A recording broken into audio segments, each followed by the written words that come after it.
Hey, we just saw the new Hercules movie, the second one to come out this year. Sebastian and I saw the first one, Legend of Hercules. That one was really bad. This one was a lot better. Well, it's it was still not that hard to beat it. Huh? I would say they're both pretty stupid, but one is fun stupid. The other one is just stupid. When I heard, I don't know about you, but when I heard that Dwayne Johnson was gonna play Hercules, I got really excited. Just because the idea of Dwayne Johnson playing Hercules made me laugh. We first found out about it when we saw a trailer at I already knew that. Oh, you did? Okay. Because it was... Well, I didn't know until we saw the trailer. I knew it because Sebastian and I saw The Legend of Hercules that came out earlier this year, and we were like... I was looking up, I was like... Before we went to go see it, and I'm like, wow, this movie's getting horrible reviews. And then I'm like, wait, there's another one coming out this year? Dwayne Johnson's playing it? Holy crap, I'll have to go see that one. I love Dwayne Johnson.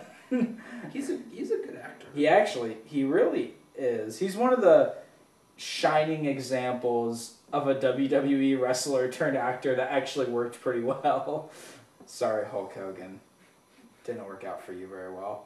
But, sorry, John Cena. Didn't work out for you too well either. But, yeah, I think it's great that he's, and he's really, okay, his reputation as a wrestler will always be there. But, like, he is getting his name out there more as an actor now and not just a wrestler. And I grew up watching WWE, well, so I love that too. I know him from acting. Not yeah. wrestling. And yeah, again, he's if you're a fan of wrestling, he is really fun to watch as The Rock. But he's also really fun to see in The Rundown, in the Fast and Furious movies. Even the Walking Tall remake, which isn't that good of a movie, but he's really good in it. He's just a fun guy and to watch. And he seems like a really cool guy, too, in general. And that's really what this movie is. That's really what this movie is built around. It's just built around The Rock as Hercules. So knowing that, if that's what you go into wanting to see, you get it. Oh, yeah. You get Dwayne Johnson with this thick club just beating the crap out of people, and he's screaming, and he's like shirtless half the time. It's pretty much everything that you would want in a movie with Dwayne Johnson as Hercules. It's stupid, it's silly, it's predictable, it's cliche, but it's fun. And honestly, the action scenes, as ridiculous as a lot of them are, that's it. They're just fun, though. They're fun over the top, And something, for a PG-13 movie, this is pretty brutal. It was. And it's kind of even bloody at times, because when we see flashbacks of... Hold on, it's not even a spoiler. When we see flashbacks of Hercules' family getting killed, it's kind of gory at times. Like when you see flashes of it, it's like that's kind of brutal for a PG-13 film. And kind of like the other Hercules film that came out this year, although the other one, in the earlier one that came out this year, if I recall, again, I'm going off of memory because that was a while ago and it's so bad I forgot most of it, but I think you never do see any of the Greek gods, but they just hint at it a lot. And at like the last 30 minutes of the film, Hercules finally finds his godly strength and becomes like a, supernatural. Whereas, and this one does it better though. In this movie, we never really 100% clarify whether or not if Hercules actually lives up to the legend, if he actually has the blood of a god, if he has the blood of Zeus running through his veins. And I like that they never 100% clarify that. That's kind of just up to you to decide. And he explained that through an unnecessary but hilarious speech at the end, narration at the end. Oh, yeah. So like if you wanted, when the movie is over, we're jumping really far ahead, but when the movie, who cares? There's nothing, the story, there is nothing to talk about with the story. But we know it's a happy ending. and they're kind of showing in slow motion all the heroes, including, of course, Hercules. And then his friend is narrating, and he's like, well, if you want to know the true story of Hercules, there you go. And then he goes in the whole tangent about like if you want to be a hero, then believe it. Exactly. It's like this couldn't be any more sugarcoated. I know. It was. I forgot about that line. And they're like, was Hercules truly the son of Zeus? I think it doesn't matter. All that matters is that you believe you can be a hero. I was like, holy crap, this movie is amazing. Oh, by the way, having superhuman strength might help a little bit. Yeah, I mean, either that or you're built like The Rock. That's pretty much what it is. It's either be superhuman strength or be this ripped bodybuilding wrestler that can tear people apart with his bare hands. And then believe in yourself. And then believe in yourself. I love that too. Like, again, we never 100% clarify whether or not if he actually has the supernatural power or not. But one of the few moments where it's like, gosh, he would have to, is it's in the trailer. Well, you can hear it in the trailer. He's chained up, and the kind of love interest, kind of not, is about to be killed. And then Hercules' friend, who's the narrator, is like, who are you? What are you? What are you capable of? And then, he goes, I am Hercules! And then he rips the chains off, and I was like, well... Technically not. He ripped the chains out of the ground. Yeah, out of there, and with the concrete still on the does end. this ungodly leap in the air with them and smashes them all together. Godly leap, yeah, well, possibly. We don't know. Okay. We never know. This smashes that dude. Yeah, this, again, there's really no point in talking about the story. Do you really give a crap if you're watching this review? You just want to know if it's worth watching. Well, see, and also, I mean, it's like, as the movie starts and as it's going on, it makes you feel like it wants to follow the mythical tale of Hercules, but then, you start to see, things that's, not really what they think it is. Like, oh my god, there's centaurs, and then, oh no, they're actually men on horses, and it's like, oh, Cerberus killed his family, or no, he killed his family himself. Oh no, it was these dogs, and it's like... And in the shadows, the dogs look like they're on one body, so they look in the shadows like Cerberus. Mm-hmm. Again, they never totally clarify that, and I liked that though. What was I about to say? Again, I mean, okay, if you want the plot real quick, Hercules and his team of misfits, who I actually liked his team. I thought they were fun. They were actually pretty fun characters. Not as good as the team from Sabotage, but almost as good. Nobody's better than that. Nobody's better than Cokehead, Psycho Girl, and Terrence Howard. So Hercules and his team are like mercenaries. This city, this empire that seems to be weak, needs his help. Well, it was Thrace. Okay, Thrace, sorry. They need his help. He helps them. Uh-oh, turns out that he's been helping the bad guys. I didn't see that coming, actually.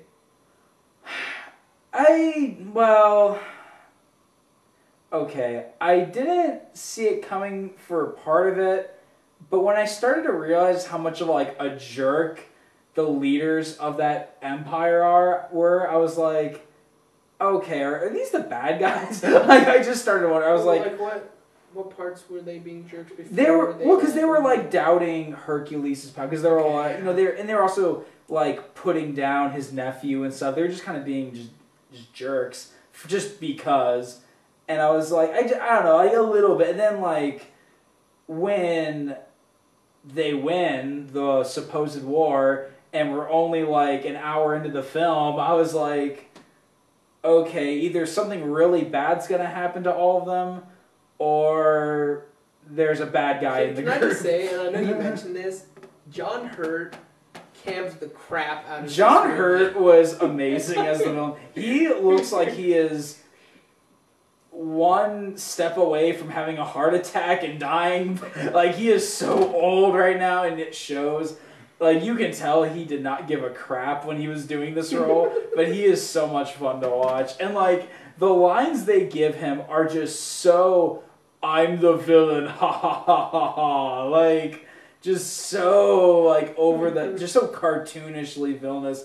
And towards the end, like, he's just, towards the end, during the climactic fight, he's just spewing off random crap. Like, just to clarify that he's the bad guy. Like, you're nothing, Hercules! You and your family deserve to die! And I was like, who would say that? Like, in the middle of a fight? This dude. Who would yell that out? Like, besides the villain in this movie. Yeah, he was amazing. He was so funny. The villains in general, you get a lot of bulky, strong men yelling and screaming in this movie, and it's pretty funny. What was the... I can't remember now, but there was like some scene, I think it was when they got ambushed by the tribal dudes, where like everyone is just like for like a minute. They're all just screaming. Just like screaming. It's all these just like it's all these shirtless guys literally just going rah, rah, and then Dwayne Johnson rah! No, both sides are screaming. Everyone's screaming. It's just like, what is going on? Oh my gosh. Yeah, it was this movie was, and this is another reason why it worked better than the other Hercules movie. This movie is really stupid, but it's totally self-aware.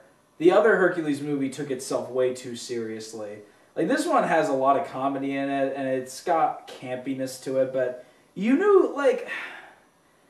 can tell they're having fun. John Hurt is having fun as the villain.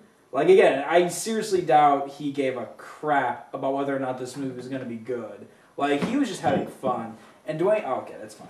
And Dwayne Johnson is beefing it up as Hercules, and he's awesome because he's Dwayne Johnson as Black Hercules, Blackules. And do you think that they kind of made him, or tried to make him look wider? You know, it's funny. I didn't want to be the one to bring that up. I didn't want to be that guy. But I thought about that. Like, when we were about... Like, there were some scenes where it almost looked like he was... Like, yes, Caucasian. And they got him like covered up with that lion skin throughout a good part of the movie. That like I wondered, like, is he just supposed to be this like really tan guy? Like, I wondered that, like because they never bring it up. No, they never bring up that he's black, and they just kind of like act like it's totally normal in that society. Like he's just super tan. Yeah, like he's just a super tan dude. The dude who was supposed to be his, like, it was like, what was it, like his nephew? His nephew. Okay, his nephew is obviously like just really tan Caucasian guy.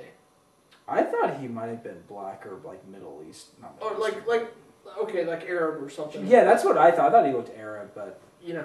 No, I agree. I thought about that one point in the movie. I was like, are they like? Because I noticed nobody was bringing up the elephant in the room. Like, again, I love Dwayne Johnson, but yeah, it is a little like off. It is, you know, ancient Greece. Yeah. And there's this dude who's supposed to be the son of their god, and he's black. Yeah, like it is a little bit of an elephant in the room.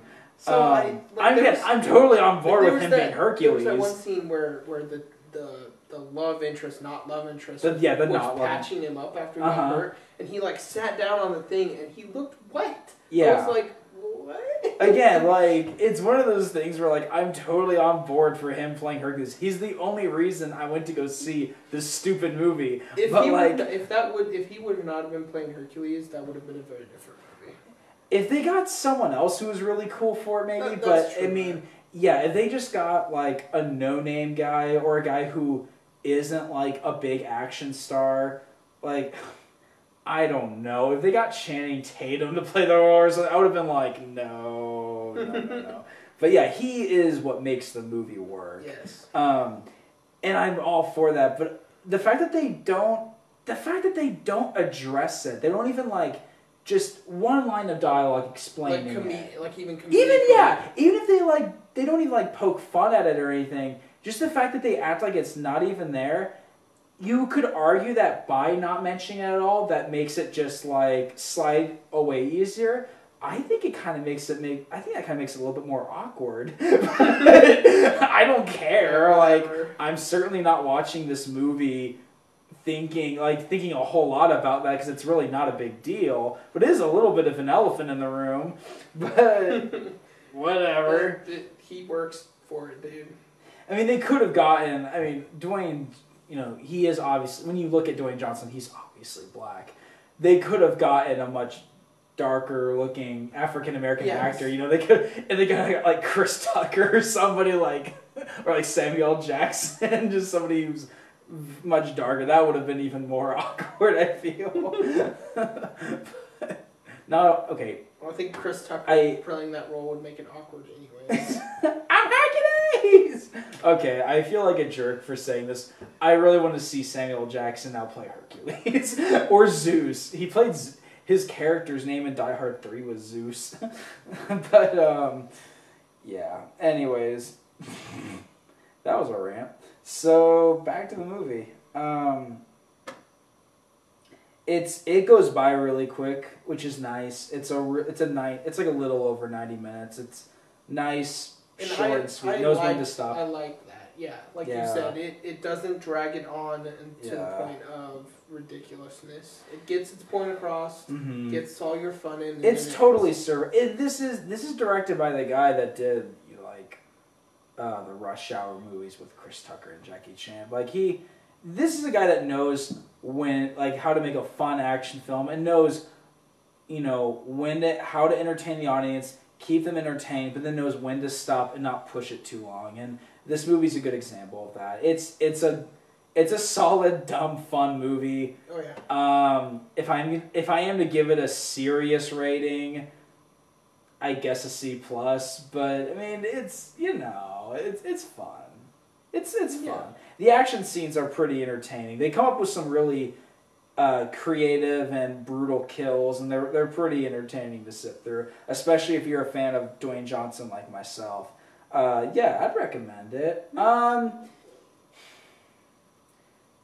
guess full ticket price, but I mean, if it's not going too far to your schedule, maybe go see a matinee or a cheaper showing. I don't know if it's quite $5 Tuesdays. Yeah, go on a $5 cheaper day or something if you can.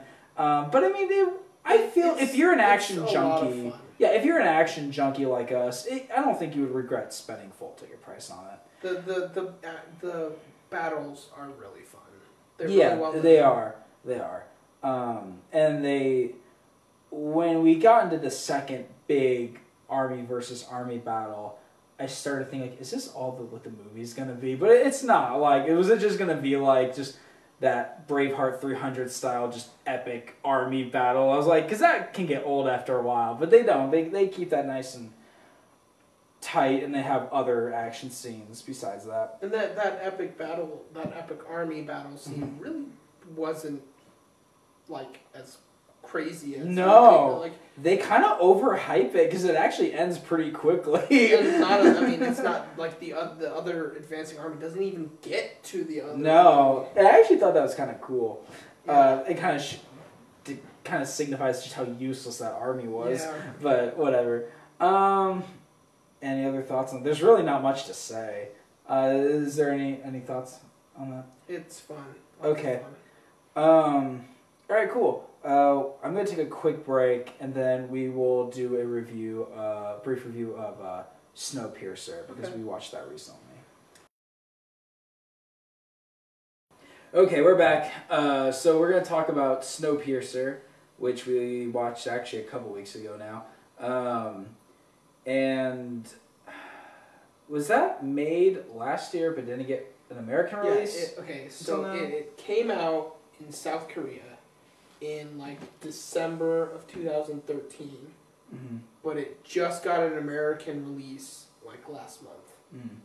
I've been for the past 2 years now. I've been really getting more into foreign films, because I'm starting to realize that foreign films are way bigger risk takers than Hollywood, as well as independent films in America as well. Just Hollywood in general is really, running out of ideas. Safe. And yeah, they're just doing the same old. I mean, that's the thing. When people say in America, like, cinema's dead, cinema's dying, it's like, no, Hollywood is dying. Hollywood is the ones who are remaking everything. Like, independent movies that you see in America, although there's a lot of bad ones, unfortunately, there's also a lot of good ones. And foreign films are, although there's, again, there share of bad ones, there's a lot of more unique ones out there. And South Korea in particular, I've kind of been getting into it. I not that long ago, for the first time ever, watched the original Old Boy, and I know that's about 10 years old now, but still, that's a really good one. That's a really good, really original and refreshing film.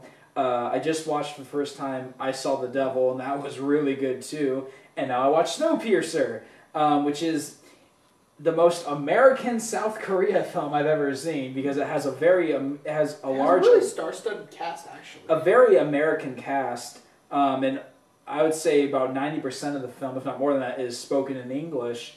You can still tell it's a foreign film, though, because Really? Sure, it's brutality, it's darkness. I would say this is not the kind of film that you would... Maybe... I could see this being made in America independently, but no way would a movie like that, I feel, would be made in Hollywood. Okay. By a major Hollywood studio. If they did, it would have to be toned down, I think, a bit. See, that would have ruined it, though. Exactly. That's why I'm glad it was made in South Korea. This movie's awesome. That's what I'm really trying to say. It's probably the best movie I've seen this year, in my opinion. Mm-hmm. Yeah, I mean, if we're talking films that didn't get released until now. Yeah. It's definitely one of the best, if not the best. Yeah, it's really good. It's... As far as acting goes, this is a really good step for Chris Evans. I like seeing him in a movie where he's dark. It's dramatic. Yeah, it's really dramatic. He did a really good job. I mean, he's really fun as Captain America and all he is, but I mean, this is a really good step for him. And I know that he wants to retire from acting in a little while and focus more on directing, which, if that's what he wants to do, then great. But, like, this is proof that he can actually do a really serious performance. And taking, like, him, as you see him in Captain America, and the way that he looks in this movie, you almost can't recognize him. He looks like Christian Bale in this movie. Like he's got a beanie and, like, a big beard. He has this thick black beard and, like, shaved black hair, and he has a beanie on. He looks like Christian Bale at the beginning of Batman Begins when he's in prison. He looks so much like Christian Bale. It's insane. But he looks intimidating. He's really good as the action lead. Actually, I will rephrase myself. If this was made by Hollywood, I could see it being made in the 70s or the 80s by John Carpenter. This feels like almost like a 70s, 80s, like unique, like a B movie from the 70s, like something that John Carpenter would make. This is very, it's a post-apocalypse film. I wouldn't say that it was B movie quality, though. It doesn't look bad. We'll get to that in a second. For the most part, it doesn't look bad, but it's B movie in the sense that it's a post-apocalypse film taking place entirely on this train where the rest of civilization works in, and it's lower class rebelling against the greedy, horrible high class. That's very B movie. Okay. That's very Roger Corman, John Carpenter. But in a good way. That's not a bad thing. I'm complimenting the film because that stuff's awesome. And the action, I mean, that is, as far as the plot goes, that is what it is. It's post-apocalypse, frozen Earth. The rest of civilization lives on this huge train that... It's a world-spanning train that as long as it keeps going, no one freezes. Yeah. And, of course, the lower class is treated terribly. In the lower class, So, the lower poor, they live in the back of the train, Yeah. and all the rich people live in the front. And they have a great life, whereas the poor people suffer. So Chris Evans leads a rebellion to move up to the front of the train. The action scenes are awesome. They're unique. They have good dark humor that's well placed while still keeping the tone well. The characters are cool. It's bloody. It's brutal. There's really not much. It's heavily action packed. So there's really not a whole lot to say, especially if the action is good, which in this case it is. As far as how it mostly looks really good. The special effects, for the most part, are really good. There's some really good... Like the shots of the frozen outside as they go by. Yeah, you know? There's some really good camera work in it. As far as special effects go, the only complaint I would have is that when you see from the outside the train, maybe this is just me being overcritical, I thought you could tell it was CGI, like really. You know, like especially like the few moments in the movie when like the train would like hit a rock or something, and it would like shake, and you could see, and it would zoom in on like the rails like shaking. I thought that was like really noticeably CGI. But I'm not going to be overcritical because I know this movie, I'm pretty sure this didn't have a big budget. I don't think it I looked it up, and I think it was like 22 million. Yeah, I mean, that is a good budget, but it's, I'm not expecting this to... Well, compared to, like, American movies, that's a small budget. Today it is. Yeah, yeah. In the 70s, but see, the first Star Wars film was $20 million. But see, this was made or 10 today. million. I mean, this was... Yeah, exactly. But anyways, yeah, you're absolutely right. Yeah, it's a foreign, $20 million film. Yeah, I'm not expecting Christopher Nolan, cinematography here. And that's not at all an insult to South Korean cinema. Like I said, I'm really loving South Korean films right now. And this is another one to add to that. The only thing I didn't really like, and I brought this up to you. The ending. I'm not going to spoil it, but I didn't hate it, but I thought the ending just kind of... It kind of left you off, like... It just kind of leaves you empty, I feel. I feel like it's not very satisfying for a movie about... Again, I don't want to give too much away. For a movie about these people that are struggling so much to get to the higher class and to rid the corrupt, I feel like this just didn't have an ending that was as satisfying as it could have been. And it was kind of a whatever ending. It was just, it wasn't a frustrating ending, but it was just kind of like, I don't know, it could have been better. They could have come up with something better, I think. Can I just say, I loved Ed Harris as the villain. Yeah, Ed Harris is the creator of the train, and he's like... Wilfred. Yeah, Wilfred, which I kept thinking of the show Wilfred, but when I heard that. But he's like the boss, He doesn't come in till the very end, but he is really good. He essentially has one big scene, which is the climax. But he's really good. And Ed Harris is good. Chris Evans is good. John Hurt is in this one too. Mm-hmm. He was in Hercules. He's in this one too. He's a good guy in this one though. Tilda Swinton is in it too. She is great. She's this crazy, snobby English politician with fake teeth. Yeah, she was great. Yeah, I actually really love the villains in that movie. Chris Evans was great, but and actually some of the other heroes were good too. They were pretty unique and cool. But yeah, the villains were really fun to watch. And that also I think adds to the B movie comparison, because those are the kind of movies that you would see in a B movie. Like those are the kind of villains that you would see in something like an Escape from New York type, or even like the Purge sequel, something like that. Like these very psycho, snobby, high class people that are like sociopaths. Like they were fun to watch. Yeah. There's not much to say about it, because the whole movie's on the train.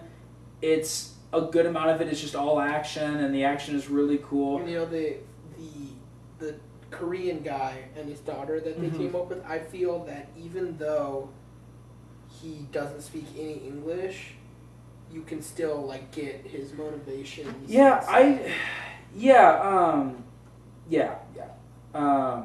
he was good. I thought those characters were good. I would.